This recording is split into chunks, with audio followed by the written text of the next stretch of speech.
వసుదేవుడంతటోడు గాడిద కాలు పట్టుకున్నారని. అసలు ఎవరి వసుదేవుడు, ఆయన ఎందుకు గాడిద కాలు పట్టుకున్నారు? వసుదేవుడు ఎవరంటే స్వయాన శ్రీకృష్ణుడి యొక్క తండ్రి.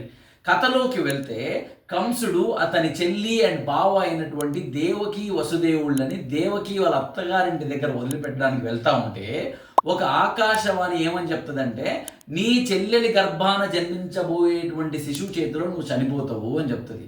అరే నన్నే చంపేస్తారా అని చెప్పి వాళ్ళ చెల్లెల్ని వాళ్ళ బావని ఒక చెరసాలలో బంధించడం జరుగుతుంది అనమాట. అక్కడ బంధించిన తర్వాత శిశువు పుట్టంగానే సౌండ్ చేయమని ఒక గాడిదని అక్కడ అపాయింట్ చేస్తారనమాట ఆ చెరసాల దగ్గర.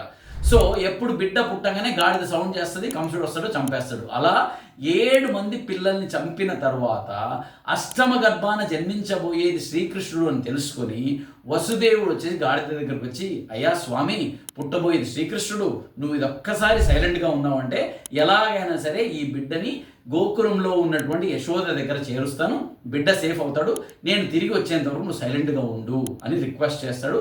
ఆ గాడిద కూడా అలా సైలెంట్గా ఉంటుంది అండ్ కార్యం సాగిపోతుంది.